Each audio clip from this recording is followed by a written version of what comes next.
Episode एक असली मालिक। Mumbai SK hotel.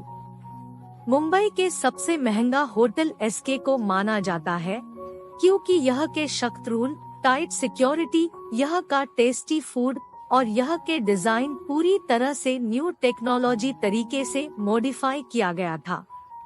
यह सिर्फ हाई क्लास के लोग ही आना अफोर्ड कर पाते थे।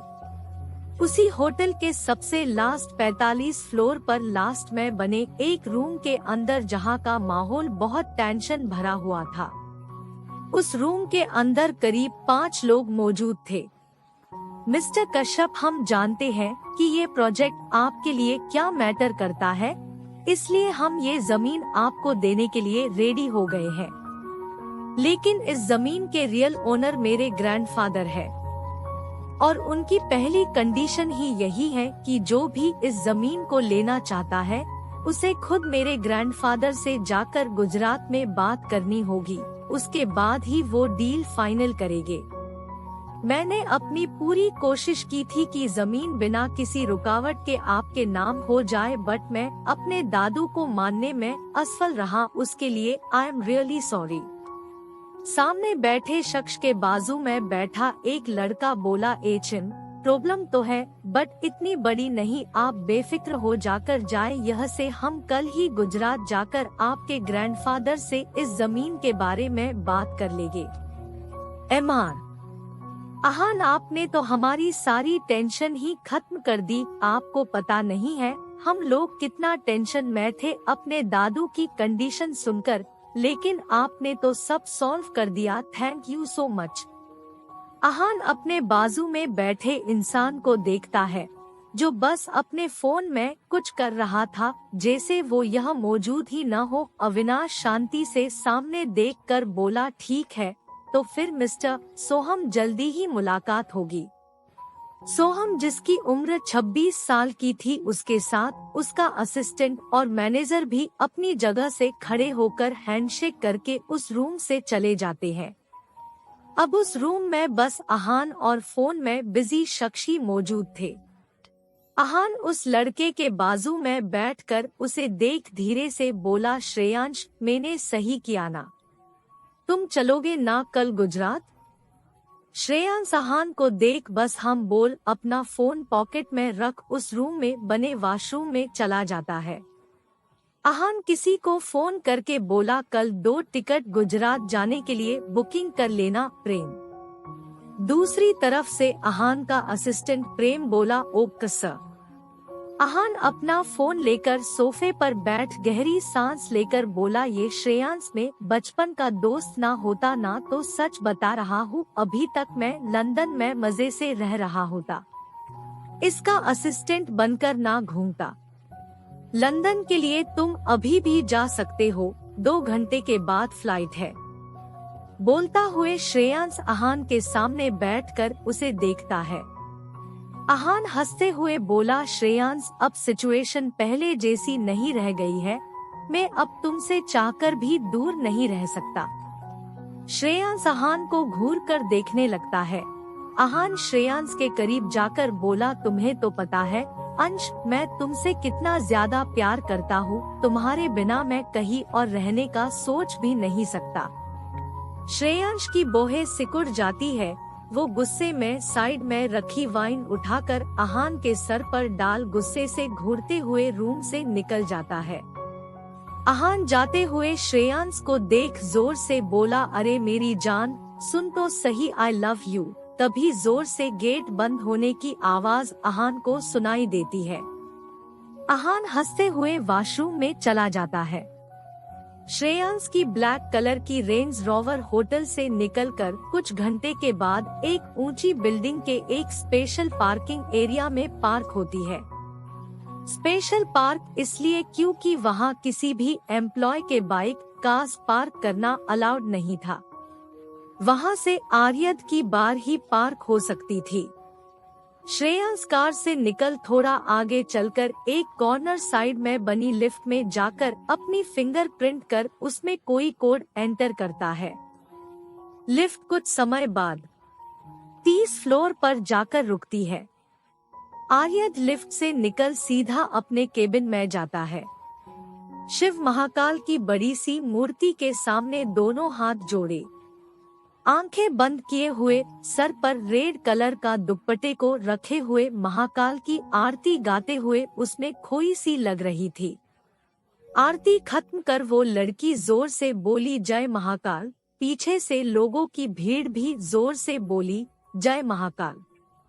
पंडित जी आरती की ज्योत आगे लाते हुए उस लड़की के सामने जाकर बोला बेटा आरती। लड़की ज्योत के ऊपर हाथ रख अपने माथे पर रख सर झुका लेती है। पंडित जी प्रसाद देते हुए बोले बहुत कुछ बदल रहा बेटा। लड़की के चेहरे पर कोई बिना भाव नहीं आते वो शांति से बोली और बदलाव सृष्टि का नियम है, चाहे बदलाव अच्छा हो या बुरा। पंडित जी लड़की के सर पर हाथ रख बोले अपना ध्यान रखना।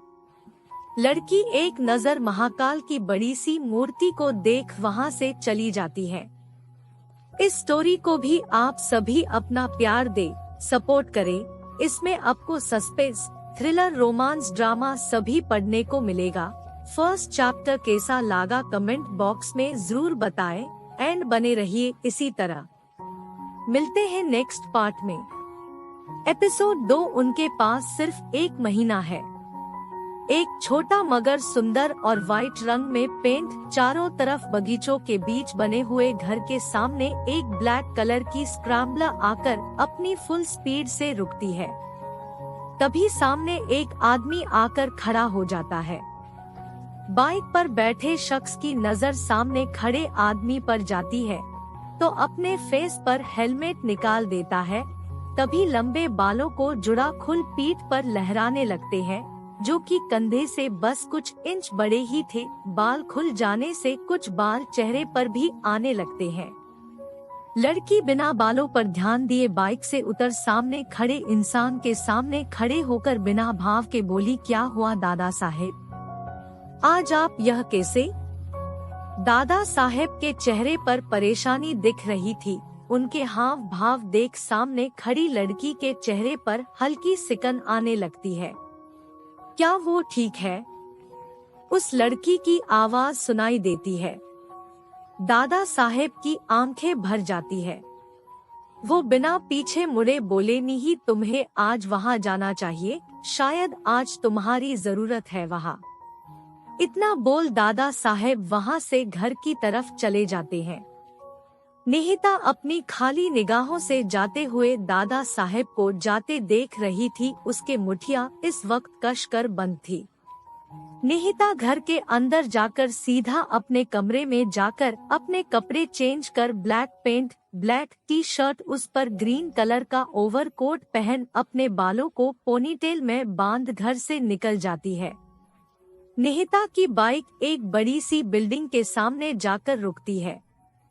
निहिता बाइक पार्क उस बिल्डिंग को देख सीधा अंदर जाकर रिसेप्शनिस्ट के पास जाकर बोली रूम 9.90। सामने बैठा रिसेप्शनिस्ट निहिता को देख उसे ही देखने लगता है। निहिता रिसेप्शनिस्ट की रिएक्शन देख उसका रजिस्टर अपनी तरफ घुमाकर अपना नाम निहिता स्नेहल लिख साइन कर वहां से चली जाती है। रिसेप्शनिस्ट निहिता को अपनी नजर से दूर जाता देख अपने होश में आता है। वो निहिता को आवाज देता है कि उसकी नजर रजिस्टर पर लिखे एंट्री पर जाती है। वो शांत हो जाता है और अपनी जगह बैठकर अपने सर पर मारते हुए बोला ध्यान दे बेटा वरना जॉब से हाथ धो बैठेगा। निहिता लिफ्ट से सेकंड फ्लोर पर आकर रूम 990 के सामने खड़ी हो जाती है। कुछ पल उस बंद गेट को देखते रहने के बाद निहिता गेट खोल अंदर आती है। उसके कानों में किसी औरत के चिल्लाने की आवाज आने लगी है। छोड़ो मुझे, यह से जाने दो, निही को बचाना है, वो लोग छोड़ेंगे नहीं निही, मुझे जाने दो निही निही। निहिता उस औरत को एक टक देखने लगती है। सामने 2 नर्स और एक डॉक्टर उस औरत के हाथ पैर बेड से बांधने की कोशिश कर रहे होते हैं। लीव देम ऑल, निहिता की तेज आवाज सुन सभी उसी ओर देखने लगते हैं। डॉक्टर नर्स निहिता को देख एक चैन की सांस लेते हैं। आखिर अब उन्हें मेहनत करने की जरूरत नहीं है। डॉक्टर नर्स रूम से निकल जाते हैं। औरत तो निहिता का फेस देखकर ही शांत हो चुकी थी। वो उस औरत के सामने बैठ जाती है और उसके चेहरे को देखने लगती है। उस औरत की आंखें हल्की ब्लू कलर की थी। सामने बैठी औरत भी आयु की ब्लू कलर की आंखों में देख रही थी। आप ठीक है? उसकी आवाज बिल्कुल शांत थी। औरत उसका हाथ पकड़कर अपने होठों से लगा लेती है। वो तुरंत ही अपना हाथ पीछे कर बोली, आप क्या कर रही है? औरत हंसते हुए बोली, तुम मेरी नीही ही हो ना, लेकिन तुम्हारा चेहरा। आपकी नीही बड़ी हो गई है माँ, इसलिए आपको मेरा चेहरा पहचाने में हर बार दिक्कत होती है। अच्छा, सामने बैठी औरत का चेहरा हल्का मायूस हो जाता है। निहिता उस औरत का चेहरा अपने हाथों में लेकर बोली, क्या हुआ? डॉक्टर का कॉल आया था दादा साहेब के पास। उनका कहना है आपको कुछ बात करनी थी अपनी नीही से। कहिए, क्या कहना था? निहिता की माँ अपने बालों में हाथ डाल सोचते हुए बोली, अच्छा मैंने ऐसा कहा था। निहिता बिना भाव के अपनी माँ को देख बोली, आप याद करिए, आपको याद आ जाएगा। अरे हाँ नहीं, याद आ गया, मैं बोलूं? औरत निही को देखती है जैसे उससे परमिशन लेना चाहती हो। निहिता अपना सर हिला देती है। औरत खुश हो जाती है और हंसने लगती है। औरत अपने बेड पर रखे पिलो के नीचे से एक डायरी निकालकर अपने हाथों में लेकर उससे बड़े गौर से देखने लगती है। निहिता उस डायरी को बड़े गौर से देखती है और अपना हाथ आगे कर बोली, मम्मा दीजिए, आपने यही देने के लिए मुझे बुला था। वो औरत तुरंत डायरी को अपने सीने से लगाकर बोली, नहीं, ये सिर्फ मेरी है, मैं किसी को नहीं दूंगी। वो अपना हाथ पीछे करके बोली, ठीक है, मैं अब चलती हूँ। निहिता बिना देरी किया उस रूम से निकल जाती है।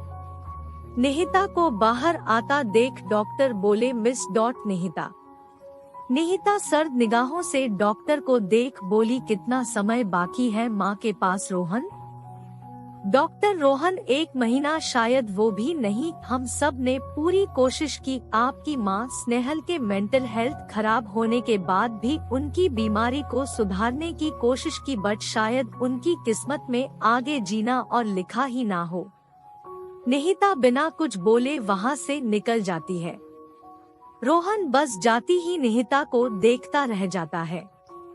पास में खड़ी नर्स बोली, सर, हम सब कितने सालों से इन्हें आता जाता देख रहे हैं, बट कभी इनके चेहरे पर कोई खास भाव नहीं देखे। यह तक कि जब इनकी माँ की इतनी बड़ी बीमारी के बारे में पता चला, और ये भी कि इनके पास ज्यादा टाइम नहीं है, फिर भी कोई भाव नहीं, ना दुख के, ना उदासी के, ना रोने के। कोई भला इतना निर्दय कैसे हो सकता है? डॉक्टर रोहन को निहिता के बारे में ऐसी बातें सुन गुस्सा आता है। वो नर्स से बोला, नर्स, जरूरी नहीं है को कोई अपना दर्द सभी के सामने दिखाए, और आगे से किसी को बिना करीब से जाने कभी उसे जज मत करना।